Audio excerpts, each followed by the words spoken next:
Welcome to the Let Me Save You 25 Years podcast, not just another interview podcast. Instead, we jump right into a new Shawnism each week. Each one of these is a lesson I've learned, usually the hard way, along the way, in hopes that you can maybe learn from my mistakes and build great things, even bigger, better, faster than I ever did, perhaps shaving off a decade or two on your own journey to success. These are simply true principles and useful tactics for success in life, not just business, unpacked in great depth by extremely successful people each week. My book, also called Let Me Save You 25 Years, where today's topic comes from, is intentionally really short. So think of this as the long version of the book where I can go even deeper into topics.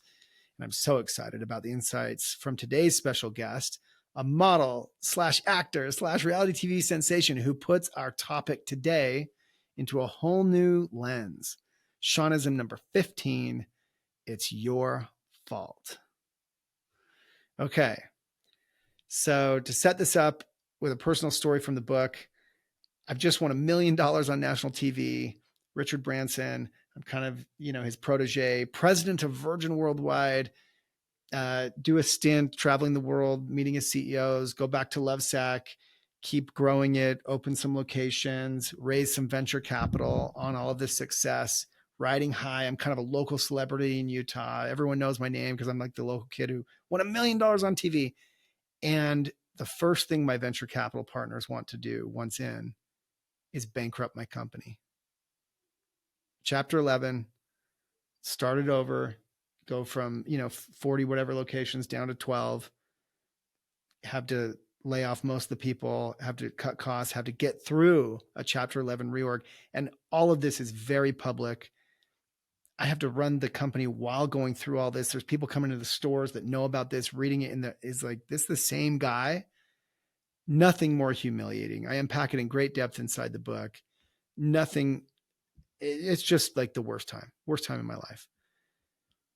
And it really sets the stage for this Shawnism to come to the forefront.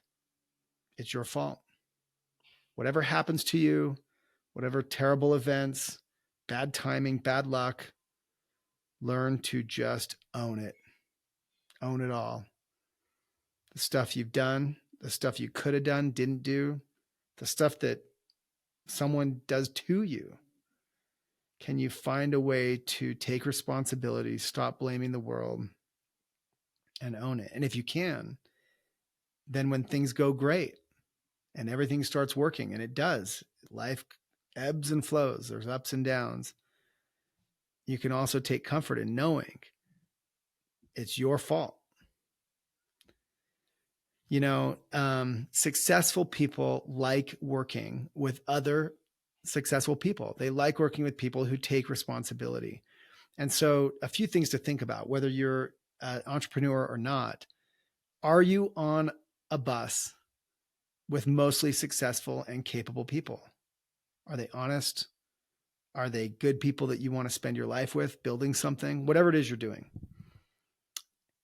Because if you find these are people that give excuses and make scapegoats every chance they get, or are not transparent or not honest, you first have to question the bus you're on. But if you can get yourself on a bus with mostly good people, and then find a way to make everything your fault, even things that are outside of your responsibility to some degree, find a way to take ownership of it.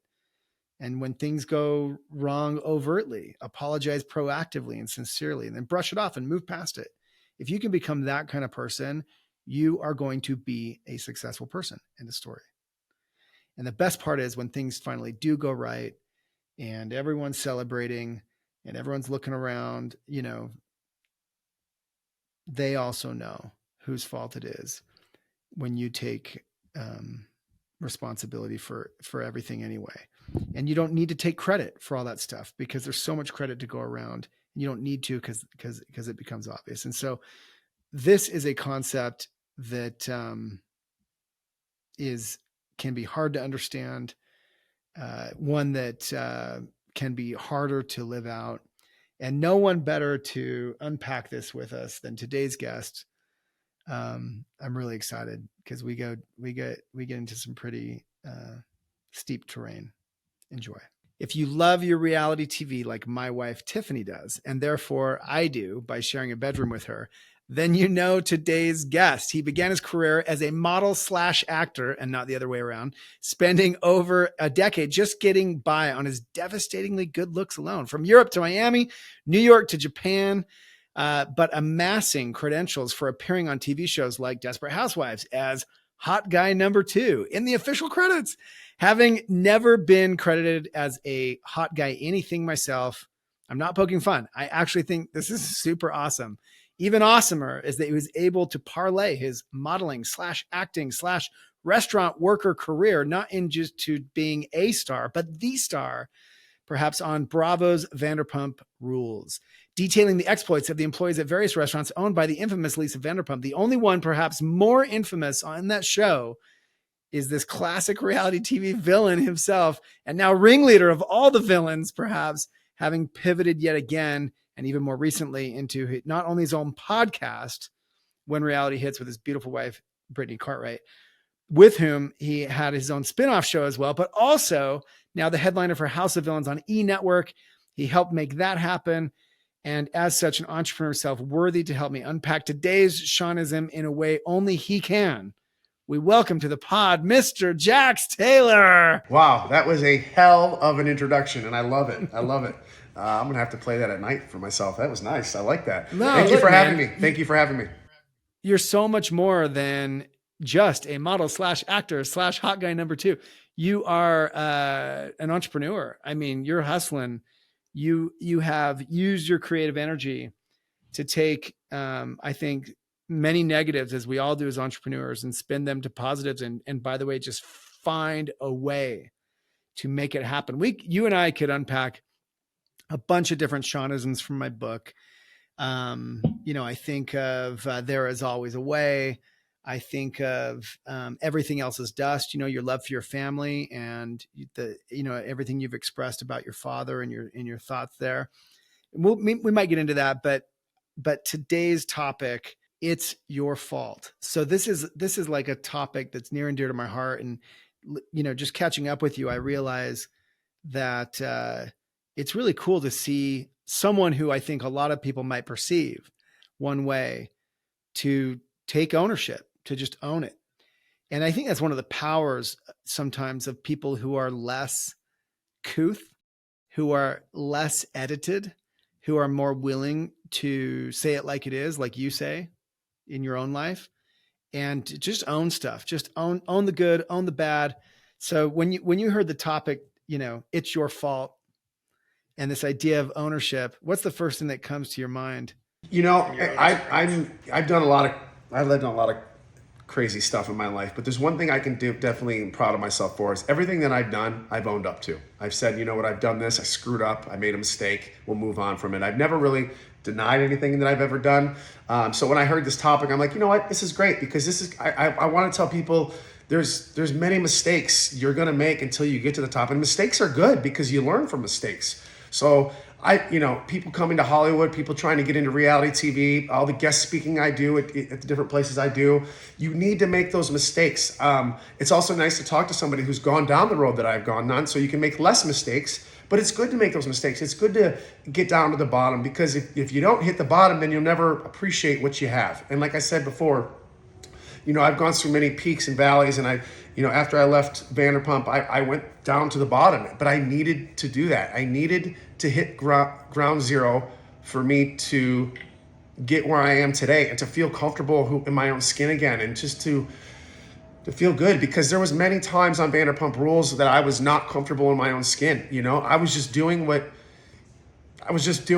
They weren't yelling at me. I would call the producers. Am I in trouble today? Am I in trouble? No, you're good. Keep doing what you're doing. Click, click. Okay. As long as everybody else is happy, I'm happy. And even if I wasn't happy inside, the networks are happy.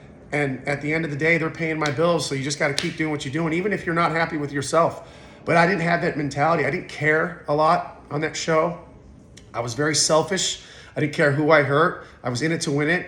I was the number one guy in the group. I mean, I still believe that I am today. And I just called people on their shit. Like I said, I shot first, I asked later. I made a lot of mistakes, but I also learned from all those mistakes. And that's kind of why I'm so happy to get back into TV again, because I learned what to do and what not to do. And I needed to go through all of that to figure out how I was going to go through this new project that I have today.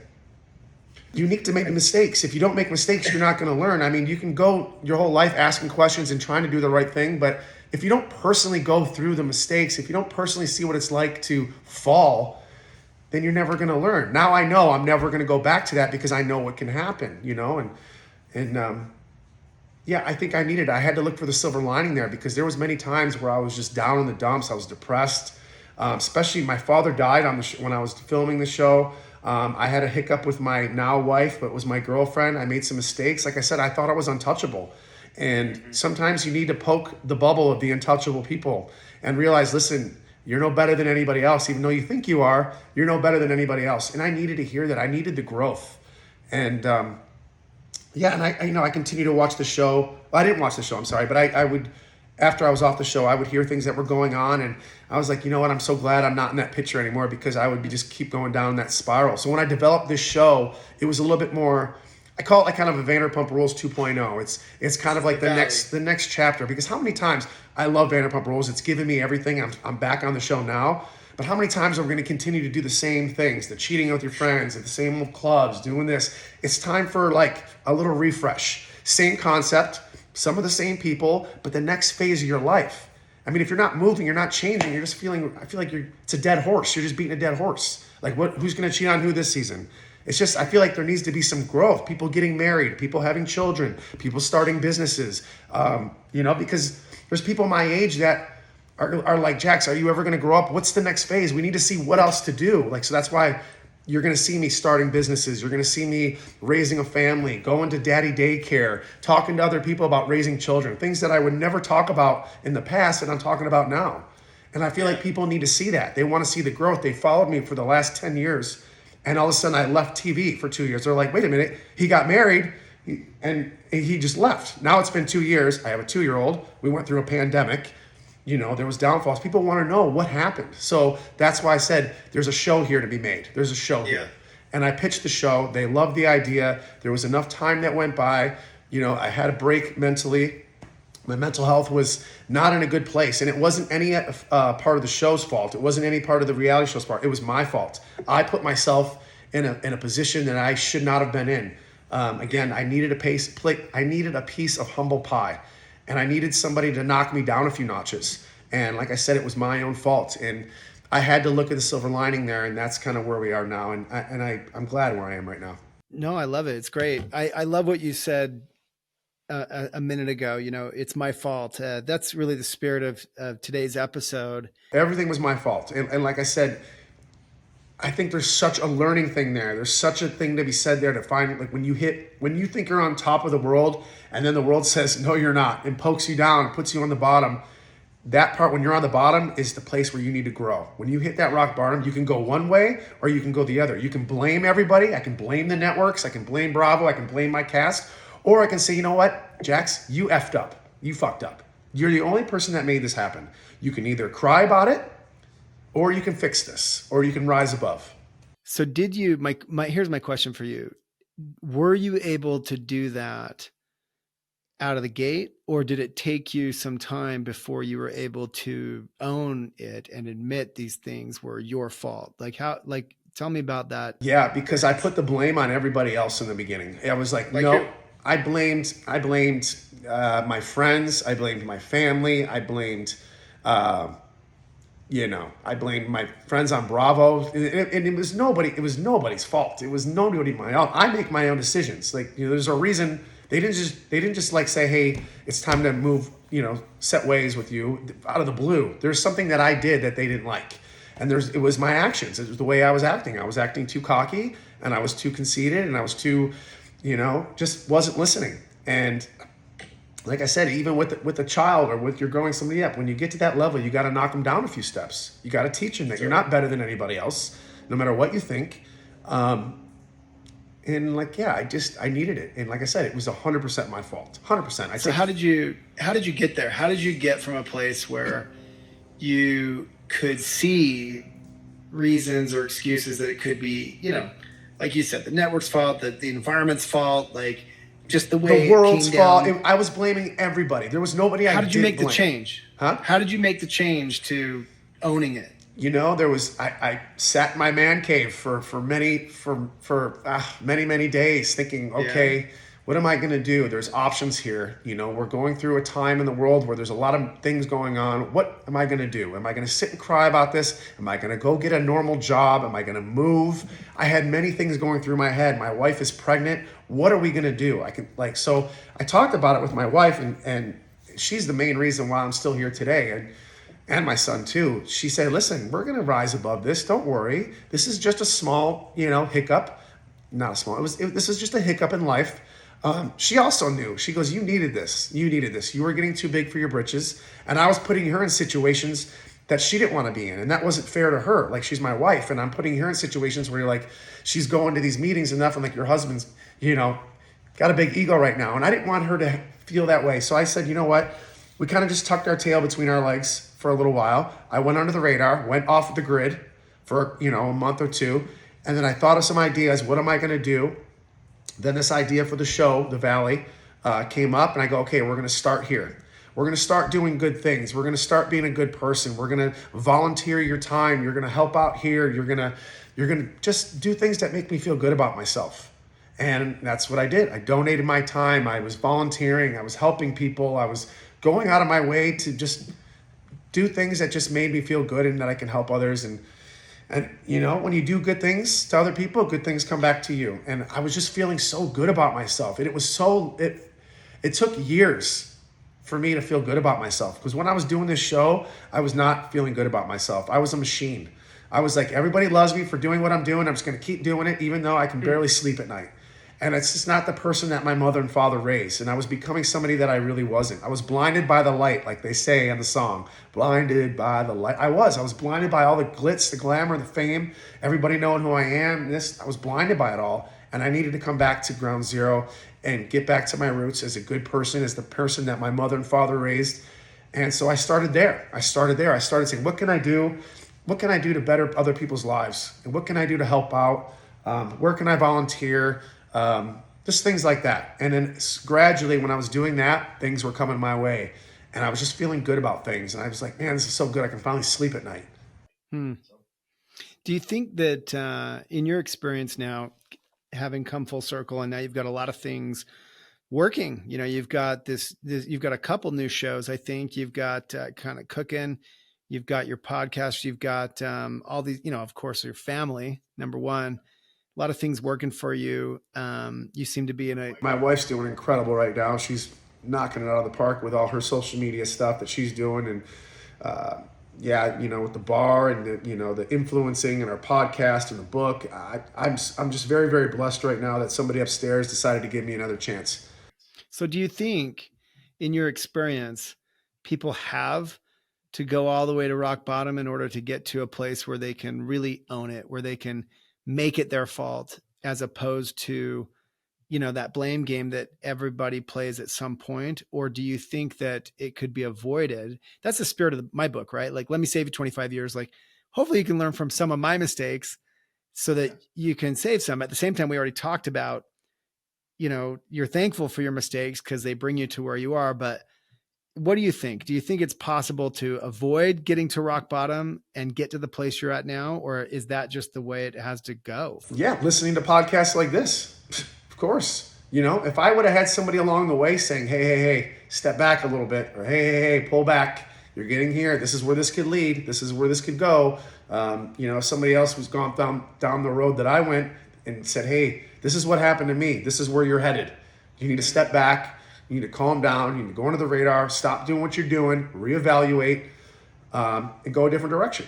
Would you have listened? Would you have listened though? Like, do you know what I mean? In that mindset, if you could, if it was the right person saying it to me, okay. Yeah. If it was, and it was, I had a couple incidents where it was like that. And I thank God for my manager, Ryan, and my publicist, Lori, and like I said, my mentor, Alex. Those guys right there, and my wife. Those are the only people that I really trust in life. And my sister. It's the only people I trust. I kind of talked to them, and they kind of knew where I was going. And they said, hey, listen, just pull back a little bit. Listen to the people that know. And, my publicist, Lori, and my manager, Ryan, they're in this business for a long time. They've seen people like me go down the wrong roads. So, it was nice having them there. And it was nice, having my wife by my side, because she could have took off many times when she could have said, I'm not dealing with this, and I'm not dealing with your attitude or your ego and this and that. But she didn't. She saw, something there, and she knew I was just going through it. And it's like anything else. You just got to rewire yourself. I was used to a certain way for so long that I need to okay, I got to start over, and I got to figure out a new path. That's all. Yeah. And like I said, if it was somebody, I thank God I had my wife and my manager and everybody there, because it could have gone down a lot worse. I could have gone a lot worse. Yeah. And yeah. That's great. I mean, what a blessing. I think, just to double click on a few of the things that you threw out there. It's interesting that you call out this idea of a right person, because it's one thing to hear good advice if you even bother to listen, or if you even bother to seek it out through podcasts, through books, through friends, mentors, family. But if it doesn't come from the right person, or a person who maybe can identify with the kind of struggles you're dealing with, right? Because my struggles with whatever I was doing, building Lovesac, whatever, might be very, very different than what you were feeling as a celebrity. I'm guessing I had 15 seconds of fame. I won a reality TV show. I don't know if you know that. I won $1 million on TV with Richard Branson. Oh, wow. Yeah. And I was famous in Utah anyway, nationally, but especially like in my hometown for like 1 minute. And it's interesting because I wouldn't even compare it to like what you've experienced and being in the Hive in LA. But what I learned, what I felt for that minute, was that instantly people didn't care about my feelings anymore, because I was rich. In their eyes, I was a rich guy. I was a famous guy. So like, it's kind of like,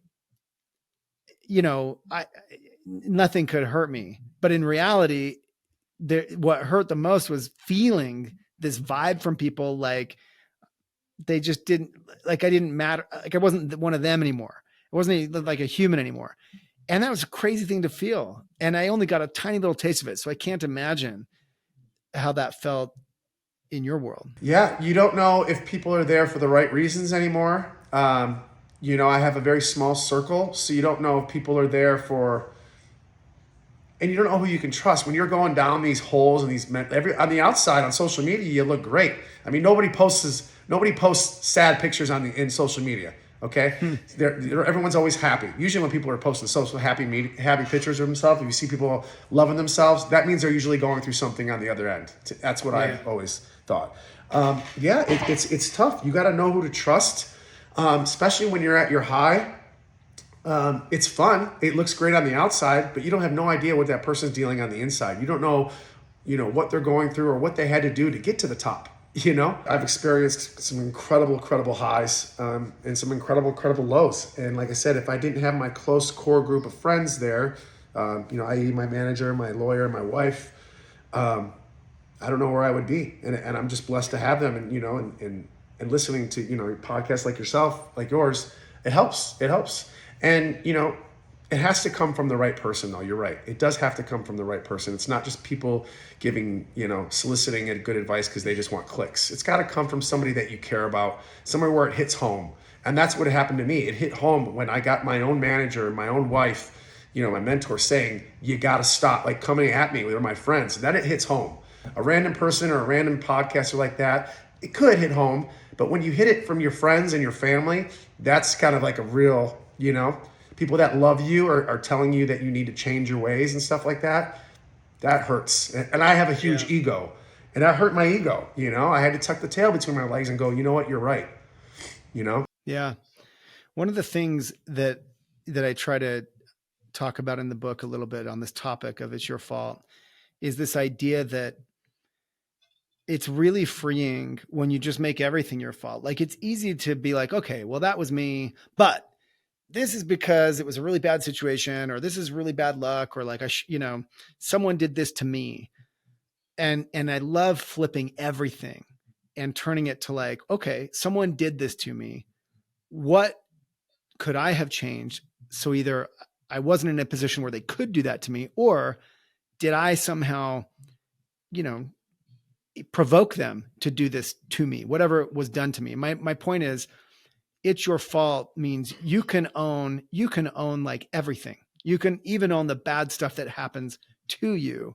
And whether or not it's 100% true or not, I believe it's very freeing just to take extreme ownership like that. Have you experienced that as you've recovered from, your lowest of lows? I agree. I used to be very defensive. Nothing was ever my fault. And that was just awful. And that, I guess, as soon as I started accepting that and being like, okay with, hey, take ownership, be responsible. Yeah, you're going to screw up in life. It's life. Life is freaking hard. It's hard. You're going to make decisions. There's things that you're going to see that you're going to want to do that you shouldn't do. It's very tough. It's tough. And you got to make the right choices. And if you don't make the right choices, you got to own up to it, especially as a grown man. I'm not a kid anymore, especially as a father, as a husband. It's just tough. Life is fucking hard. It's fucking hard. And it's, and I feel like the greater you do, sometimes it gets harder. And people think, how can your life be this hard? You're on a television show. You got all this, you got a beautiful home, you got money in the bank. Well, it took a long time to get there. It's harder to stay on top than it is to get there too. So, it was tough for me because it all came crashing down. And then, first off, my head always goes financial. Like, what's going to happen now? What are we going to do to pay our bills and that? And we weren't really that bad off, but in my head, I always make things worse than what they are. I always have to have a plan A, a B, a C, and a D, always in life. I'm just the type of person that I need to have X amount of dollars in my account, X amount of dollars in this account. I need to be making X amount of dollars every month to be where I am. And I got in my head with my finances and stuff like that. And I had to learn to step back and be like, it's okay. It's okay to mess up. It's okay to make mistakes. You're learning as you go. You're taking ownership. Just keep going. You're on this right path. Somebody was telling me I'm on the right path, even though I was changing my ways and some things were happening for me that were great. Some things weren't. I was relearning, if that makes any sense. I was relearning at 40 years old. I was 39, 40 years old and relearning, which is tough to do. You got to relearn.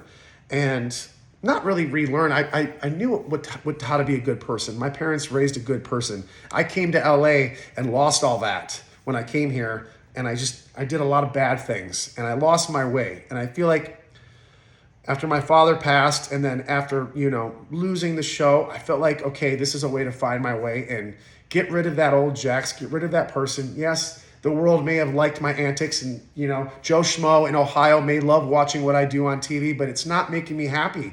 And is it really worth my mental health or the finance? You're making a lot of money, but your mental health is shit. And it's just like, I just couldn't do it anymore.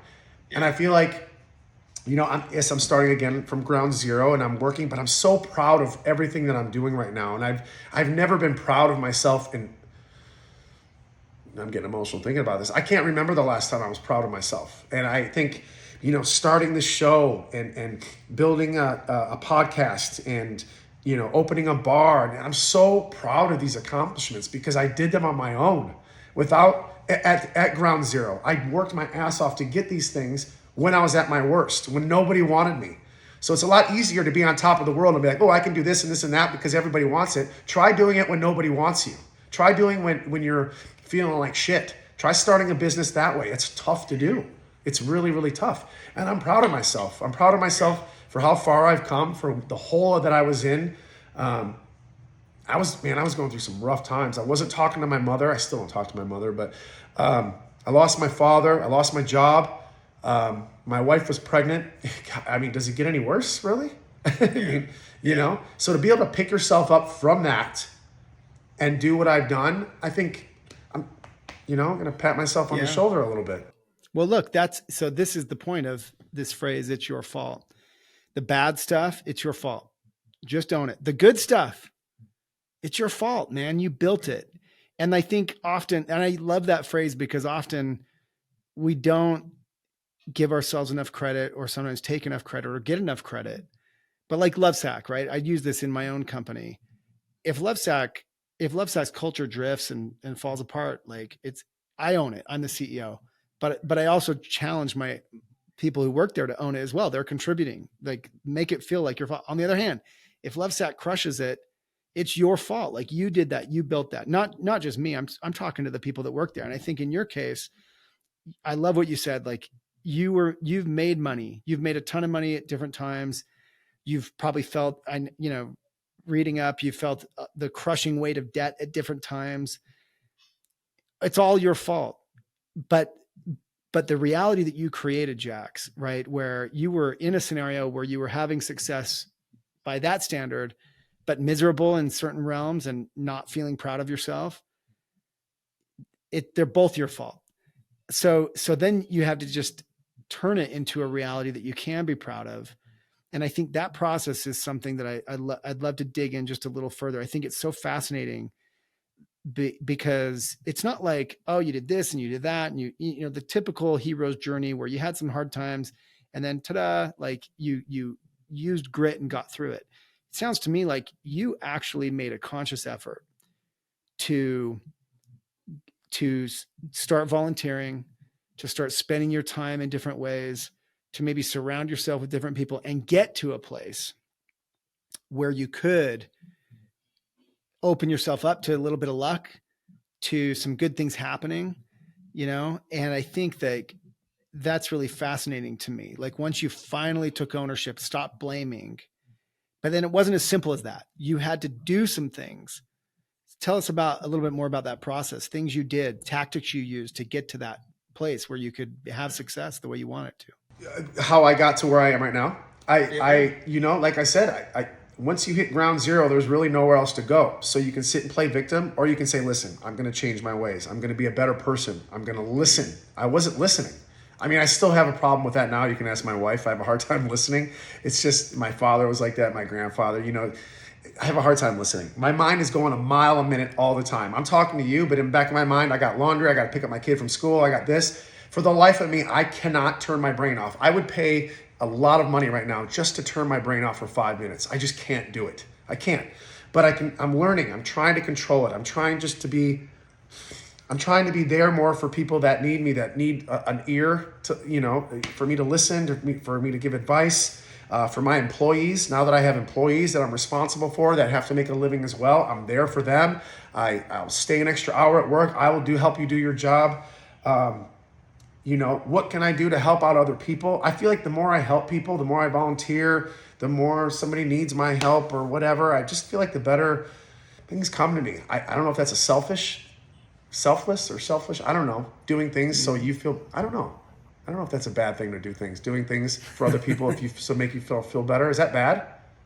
Listen. Is that a bad thing to do? It's truth. I won't call it bad.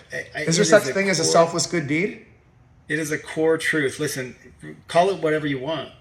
It is a reality. You know, I wish I would have figured this out sooner because I would have done it sooner. And if it's a bad thing, then you know what? I don't care. I love helping out people now. I love, you know, not being so stubborn, not being such an asshole, taking the extra minute to listen to somebody.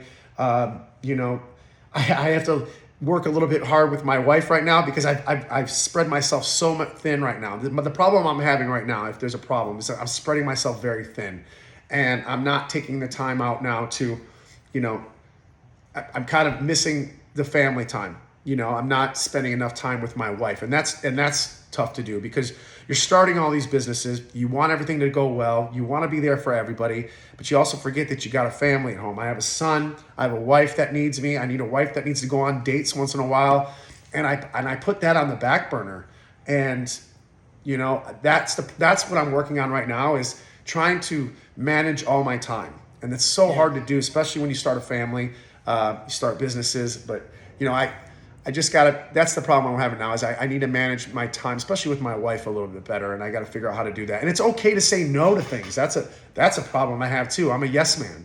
I turn out to say yes to everything. Can I do it? Probably not. I'll take on 4 projects in one day. Can you do it? No, but I'll say yes because I don't want to disappoint anybody. Yeah. I hate doing that. I hate disappointing people. And I'll say yes and I'll figure it out later. And then you end up screwing yourself because you took on 4 projects and you do them all half-ass and then people are mad at you. So I got to learn to say, hey, it's okay to say no to certain things. I'm having a hard time with that. I'm learning. I need to learn to prioritize my time with my wife a little bit better. I got to get back to the roots of when we used to date. I lost that a little bit, and that happens. That's marriage. but I just got to find that a little bit. Those are the kind of things that I'm dealing with now, if we're being honest. But everything else is okay. I think I'm starting to spread myself a little bit thin, but that's just the workaholic in me. I love constantly working, going. I'm never satisfied with now. I should be super satisfied. I got a beautiful home. I got money in the bank. I got a beautiful wife. I got a son that's just gorgeous, and I have a hard time living in the present. I'm always like, all right, what's next? Yeah. And I can't sit down and just enjoy what I have.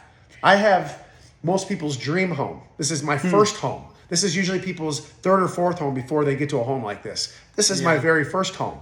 And I can't tell you the last time I sat and just enjoyed my house. I can't. I just love to live in the now, and it's so hard for me to do. I will say this, listening to you, the fact that you're even saying these things out loud, let alone on a podcast with others potentially listening, is why you will answer those questions and challenges successfully. Like, people ask me for a long time, like, what's the secret to success? And in some form or fashion, they ask that question. And my answer for a long time has been self-awareness.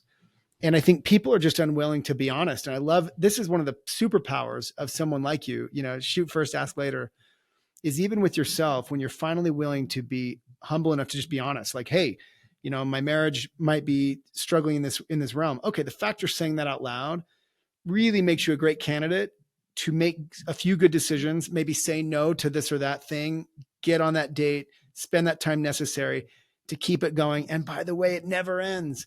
Like, we're constantly juggling these things and making really hard decisions on a day-to-day, minute-to-minute basis. And that's why they pay you the big bucks. You're the CEO of your own life. Being a CEO is hard, but when you're unwilling to admit it and to say these things out loud, you have no hope. You're just going to fumble through, make bad decision after decision. Many of them will be bad. And that was the old me. Like that, if you were to talk to me 5 years ago, there's no God. I would never say any of this. I would be like, no, everything's great. I'm the best. Everything's wonderful. But there's an underlying there. And then I feel like, especially in today's world and how everything's fast, it's okay to talk about it. It's okay to say, hey, listen, I'm struggling here. Even the most successful people, they struggle. There's always going to be a struggle somewhere. And I feel like it's okay to be a little vulnerable and say, hey, it's okay to ask for help. It's okay to say, hey, am I doing the right thing? It's okay to be, I need to work on A, B, and C in my life. D, E, and F, G are doing great, but I need to work on A, B, and C a little bit better. The most important things. Yeah, this part's doing great, and you look great on paper, but your foundation, your wife, your marriage, your child is that good. And that's the most important thing, obviously, your family. So you're like, in my head, I'm like, okay, to keep my family happy, I need to make X amount of dollars. To keep everything going smoothly, I need to make X amount of dollars. So my focus needs to be on work. What can I do?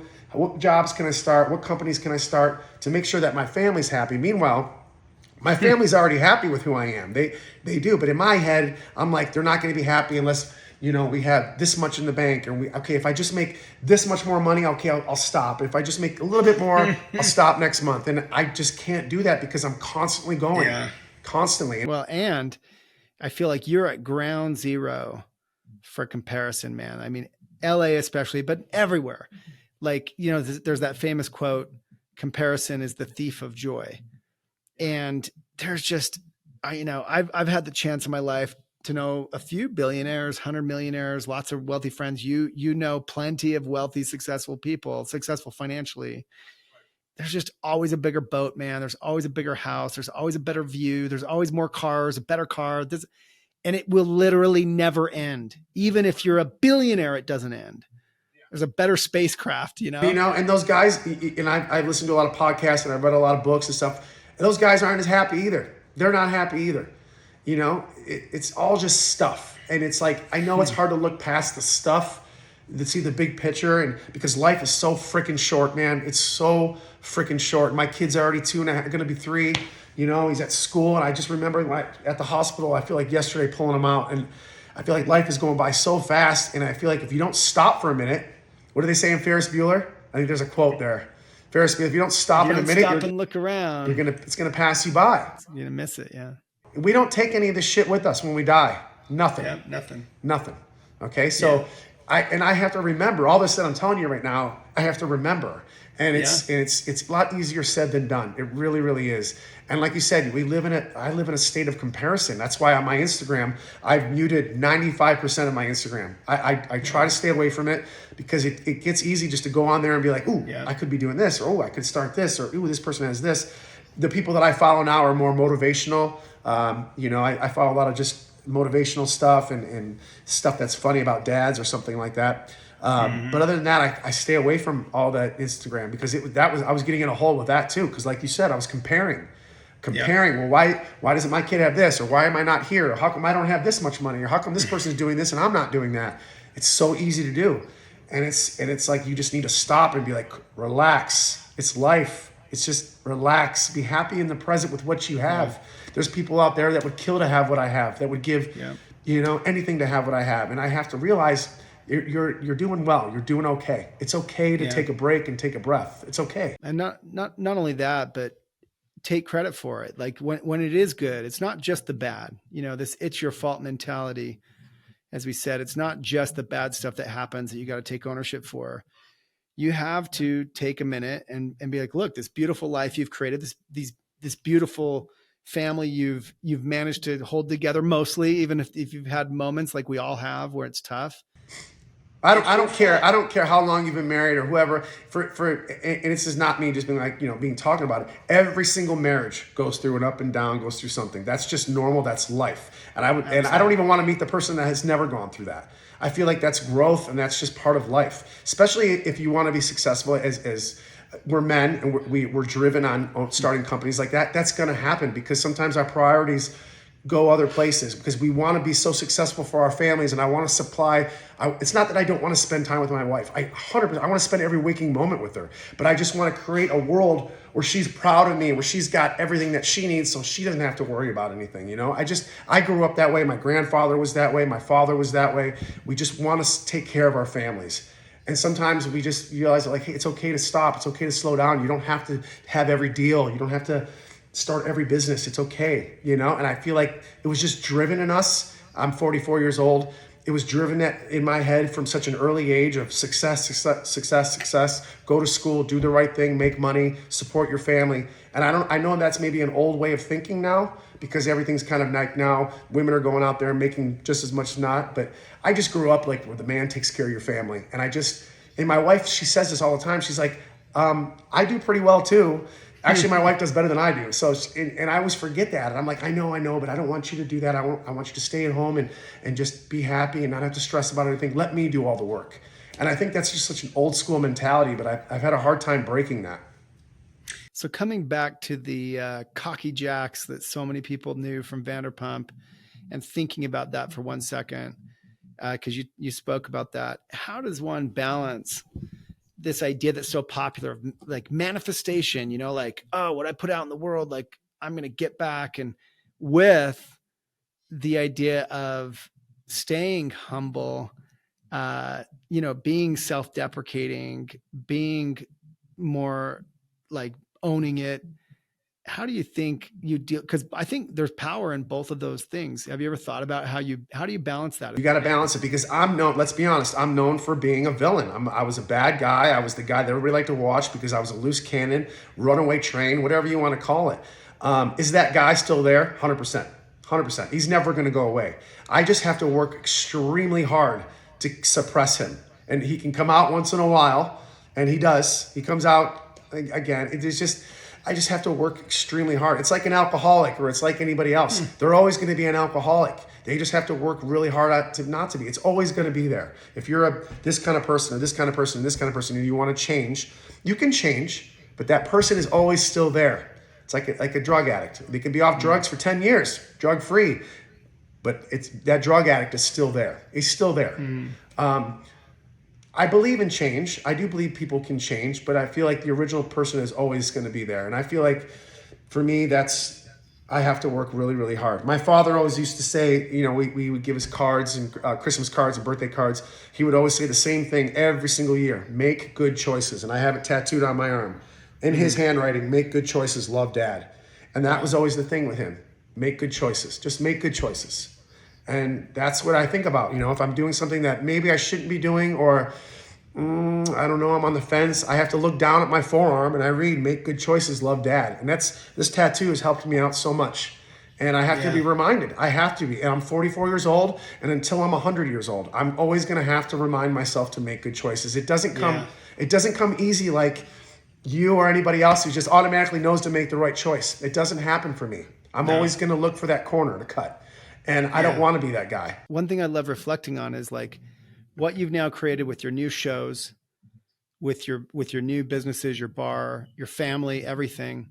What I've created with Lovesack is nothing more than the product of my choices or our choices or people's choices. Like it's all just choices and the product thereof.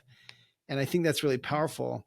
Another thing that I think is powerful from what you said, you kind of answered my question in a roundabout way about, which was a real question, how to balance, let's say, manifestation, like making things happen by putting out in the universe with staying humble and staying grounded. And I think there's power tying it back to it's your fault in saying both out loud. Both, listen, I'm the man. I can do this. I got this, whatever it is, and owning it and saying, like you said, I have these drug addict tendencies, so to speak, metaphorically speaking. I'm this person inside. I need to be really honest with myself. I have a tendency to screw this up. I have a tendency to talk too much. I have a tendency to not listen. When you own it as your fault, both the good and the bad, I think you're able to both have the confidence and ego necessary to go forth and manifest things and do big things and good things, as well as stay grounded simultaneously. And that is the art, to say them both out loud, therefore be held accountable for it. Just by you putting this out there, you become a hypocrite if you don't live up to some of this stuff. And you know it, even if other people don't hold you accountable. You are more likely to hold yourself accountable because you put that out in the universe. And I think there's real power in that. Yeah, I agree. I agree. That's amazing. Well, having met you, I got the opportunity to meet you at a Lovesack event. It was so cool. By the way, your couch is the best couch in the entire world. I spend probably my absolute favorite thing in life to do. Favorite thing in life to do is absolutely nothing. That's my favorite thing to do. And, after I get my daddy jobs done and my wife, my honeydew list done, I'm on that couch as soon as possible. I love my couch. My friends love my couch. I'm very protective of my couch. I don't let anybody just on it. But that is my sanctuary. And I think you made the best product. I'll never have to get another couch for the rest of my life. I mean, it's the best couch ever. And like I said, everybody who comes over loves it. And it's just an amazing product. Like I said, my wife and I and my son spend a lot of time on it. So everybody out there listening, there's two things in life you should spend a lot of money on. That's your couch and your bed. That's where we spend a lot of time. So anyway, love your product. And yeah, it's the most amazing thing ever. We love it. No, thanks. That means a lot. I feel honored to be part of this family that you're building, and you're building publicly, like through your shows, through your presence, through your wife's presence on social media. Like I feel really honored to be at this epicenter of your life, even as a silent partner there in your living room. Like to me, that means a lot. And I think there's power in that. And I think that when I met you and we chatted a little bit, and I think you were in that transition period back in 2020, probably when we met. I was going through it then. Like I was really going through it then. And that's kind of when things were starting to, I was still kind of at rock bottom there. And, I was just trying to figure out a way out and things like that. And then getting back out in the light and going to events like as yours and stuff and just getting back out there because I was just hiding. I wouldn't go to anything. I wouldn't go to anything that I was invited to. And my manager was like, enough's enough. You got to get yourself out there and stop feeling sorry for yourself. And your event was awesome. Loved it. And I needed it. That was my kickstart right there. That event, actually. Wow. Well, I'm honored. And I also sense, look, man, I think that as much as there will always be people who will love to treat you as a villain no matter what. Because it's fun. That's okay. Them. That's all right. I don't mind. I am a villain. Yeah. I built my brand off of it. So there's a lot of depth in Jax, as you've displayed, that people would never, give you credit for necessarily, certain people. And by the way, it's not just Jax. There is the same depth to every human soul. There really is. And I think that people are sometimes in a bad place or express themselves poorly or do things that are judged by others, or by the way, just aren't developed enough at that moment in time to reveal that depth. But it's always there. Like you said, it's always there for every human, actually. And that's why I love the idea that if we're honest enough, as you've demonstrated on this call, to own it. But you have to want to own it. You can't be like, well, I'll do it. You have to dig deep and be like, I'm going to own it. You can't just, for some people it's harder than others. Like for me, it was tough. It was tough to sit there and be like, I own everything that I'm doing. I'm owning everything I'm doing wrong. I'm not blaming anybody. You gotta want to. And once you do that, I can't tell you the weight that is lifted off your shoulders. It is incredible. It was like night and day. Once I just sat down and be like, you know what? I'm throwing in the towel.